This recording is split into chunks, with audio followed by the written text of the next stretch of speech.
Hello, my name is Owen. Today I'll be doing something kind of unique. What I want to do is go back in time a little bit and kind of uncover the points on my reading journey timeline that I feel like have shaped me not only as a reader, as a storytelling enjoyer, but also like maybe as a person.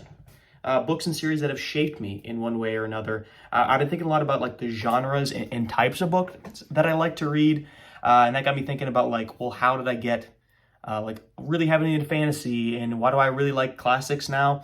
So it got me thinking about like the books that stick out in my mind is like it was from this book onward that I had this preference or I read this certain type of way. And this isn't going to be a list of like my favorite books of all time because I feel like that list is constantly changing and like just evolves with like the more stuff you read and like the older you get and stuff like that. It's more like ones that stick out to my brain when I was thinking about like what were the ones that shaped me. These ones came to mind. And I can't remember a specific book where it's like, this is the book that got me into reading. It's not really like that either. I was always a reader, but there are definitely these milestone books, like from when I was young to when I'm like now, where I feel like from that point onward, it was like an inflection point of some kind. I think you guys get the point. So we're just going to start at the very beginning, or the first milestone in my mind, and we're gonna go one with like I'm sure is a milestone for a lot of people. It's the Harry Potter series. I read this book when I was I read the series rather when I was probably nine or 10, and it was the first series I ever read. At that point, all the books were out, and it was already mega popular. However, I was just like 9 years old, but it changed a lot of things for me. It really, I think, was the start of like my taste into fantasy. I don't think I'd read a fantasy book prior to that, or at least not one as expansive as that. The concept of like magic in a bigger world and like the aesthetics of it is something I wasn't introduced to. And obviously, like, it's like a great story and it's like whatever, inspiring, but that's not really what I remember from it. I remember like the magic and the feeling of like being immersed in a world, which I don't think I ever experienced before in books. But the really important thing I think from the series of why like it's such an integral part of like who I am as like a reader and like the origins of my love for books was that it was actually kind of like gate kept from me, because it was already an established series. It was already like very, very popular. We had like the hardcover books, like the original hardcover books in my basement, like for as long as I could have remembered, because my dad was actually a huge fan of the Harry Potter series, and he was such a huge fan that he didn't let us read them until, or me and my brother, until he felt that we were like old enough to appreciate the books. So I think that age was like 12 or something like that, or maybe even like 11 or 12. So my brother, who's older than me, he like reached this point where he was like determined, like, you are smart enough to like understand and like appreciate these books, because my dad really wanted us to like them as much as he did. And my brother was not a reader, so I remember like the ceremony when he was like given the first book and like he like opened it and like we started reading. I was just like looking at him, and he started reading it, and to this day, I think his bookmark is still on page like 12 or 15 of that same hardcover book. But I just remember that moment. I was feeling so mad because I was the reader, and I'm like, I want to read these books because it's like, it's achieved like a mythic status in our household. But I wasn't old enough. I didn't have the smarts or the willpower necessary to truly appreciate it. So I did what any kid would do. I went to the library at my school and I got the paperback, the ratty old paperback books, and I read them in secret. Because I thought I would get in huge trouble if I got found out. So I read, I think like the first 3 or 4 books without telling a single soul. Because I thought like, well, if I tell my buddy Eric, he's gonna blab, and I'm gonna be killed in the streets. Because I wasn't old enough to read them. But because I was such a good reader, and such like a voracious reader, I obviously did fall in love with the books, even though like I was determined too young by my father. But I really did fall in love with these books, and the era of like secrecy and like bringing the books home from school, like smuggling into my room and like reading them at night, and it just added a level of like danger and like excitement to reading the series. And then like eventually like my dad did find out that I was reading the series, and like, oh well, if you're on book 4, you're obviously enjoying it, so just read the fancy ones. Read the hardcovers, and he like gave me like the hardcovers, and it was like awesome from there. I didn't have to like read like the beat up paperbacks from my elementary school. But like I said, from that point onward, I think that set the seeds of like my love for fantasy, my love for like long series and like expansive, immersive worlds. And that's something that will always stick with me, and then it has stuck with me. Moving on from there, I'm going to try to keep this chronological, but who knows if I can. We'll probably jumping up probably like 7 or 8 years to The Grapes of Wrath, a classic John Steinbeck novel. I actually had to read this book for a book report in like 10th or 11th grade in high school. And like many kids, I didn't favor book reports. However, I picked this one up on a whim. I wanted to read something that was well renowned. I think I'd read A Mice of Men years previous, and I enjoyed it. But after reading this book and like having to dive deep into like research on it, I understood why book reports can be beneficial. And I really fell in love with this classic, and it really changed for me what I thought a classic was. Because like in school, we had to read like, you know, your Lord of the Flies, your Great Gatsby's, and I never really clicked with a lot of them. I understood like why they were like literary, like teaching things because of themes or whatever. But because I chose Grapes of Wrath, and because like my research was like voluntary, even though I had to do research, like I chose what to research about, like the themes of like religion and like the Great Depression and stuff like that. I felt like I was going on that journey myself. So not only was I like delving into a classic on my own for the first time, but it was like doing literary analysis for the first time, kind of like Unchained, which is a nerdy thing. It's not a thing a lot of people like to do, understandably, but because of this voluntary aspect, I was able to find something incredibly interesting, and it felt like I was discovering something, even though obviously I was reading academic papers about it. So from that point onward, I had like an itching to read classics from then on, because I'm like, if I read The Grapes of Wrath by myself and I enjoyed it, I am capable of enjoying these books apart from like the academic system, and I'm capable of doing like deep literary analysis. And I think from that point, I binge read like a bunch of classics, like Killing Mockingbird I hadn't read, and I don't remember the rest of the list, but like The Jungle and stuff like that.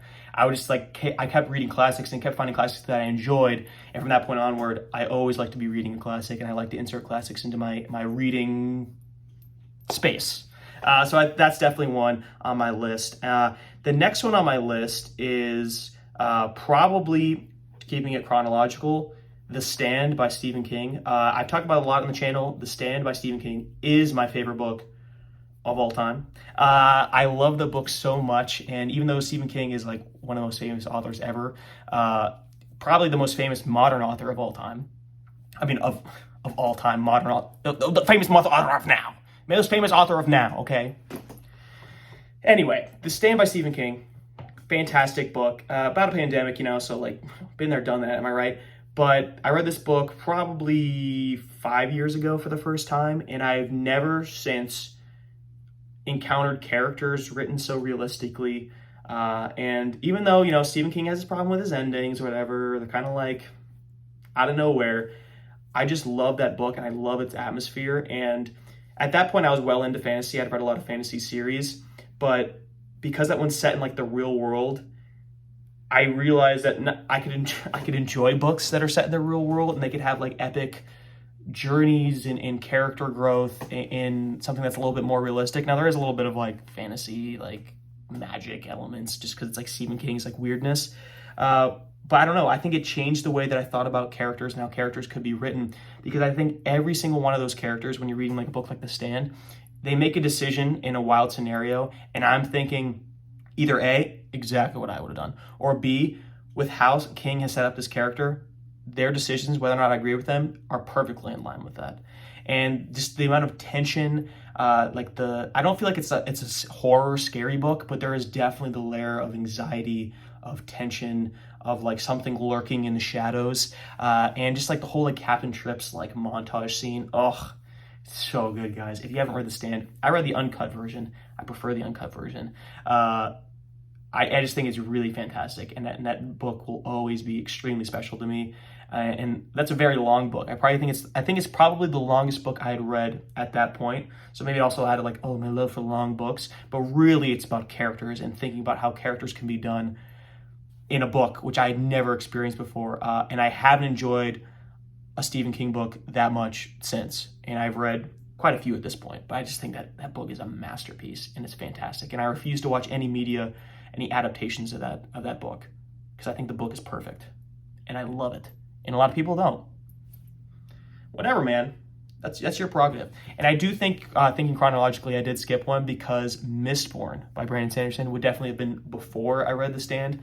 Like I said with Harry Potter, I think that probably set the seeds of my fantasy growth. And I read a lot of like YA fantasy up until Mistborn. I remember like going on Reddit, and I didn't know what Reddit was at the time. I'm like, I don't know how to find like more mature fantasy, because I think like Game of Thrones was coming out at the time, like the show, and I'm like, oh, like I don't really want to get Game of Thrones. Like I'm like watching the show, so I don't think I want to do that. And I put on Reddit, like my first ever Reddit post was like, any fantasy books for like adults or something like that. And obviously I was bombarded with Mistborn recommendations, and like, oh, this is the perfect start. It's like the transition from YA to adult is like what they said. So I checked out Mistborn, and they were kind of right. I think it is a great transition point from YA to adult fantasy. And I'm sure like if the fantasy genre at all, you've read Mistborn or you've heard people talk about Mistborn, and it is fantastic. It might be Brandon Sanderson's best work to date. As much as I love Stormlight, and I think it's probably his masterpiece, Mistborn, the original trilogy, is just so tight and so like succinct and immersive in its world and like its magic system and all the other buzzwords. But it really was a great transition point, and it did transition me into like more mature fantasy, which is like 75% of what I read now. And I don't think, if I didn't have as good a start as Mistborn into that genre, I probably wouldn't be reading as much of that genre as I do now. So you definitely have to give that a shout out if you're me. So I did. So the final book on my list is one I've also talked about on the channel, but not really in depth before. It is The Devil in White City by Erik Larson.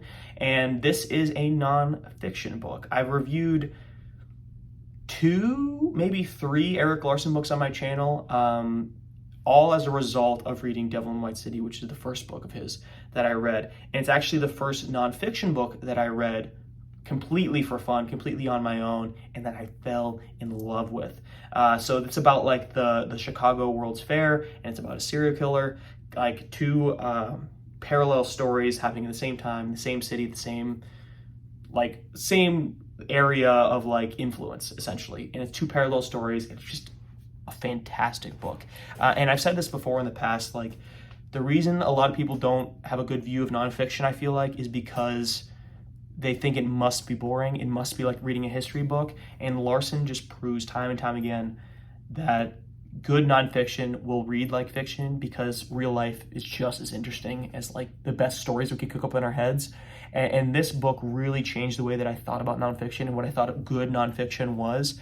And since then, I've always tried to incorporate a nonfiction book, at least a couple a year that I could read. And I think it was a great way to expand my reading tastes. And I love Erik Larson's books. I'll be his #1 fan, absolutely. But I've read a lot of nonfiction books after that, simply because of how good Erik Larson is as a writer. And that's how I got into like medieval history nonfiction books, like the Crusades. I got into that period, like early Kings of England and stuff like that, all because I read a book about like the 1899 World's Fair. I think it was 1899 in Chicago, which is not a time period like I was ever interested in, and I'm still not really interested in, but that book is so good and it's so fantastic that I'm a fan of nonfiction since then.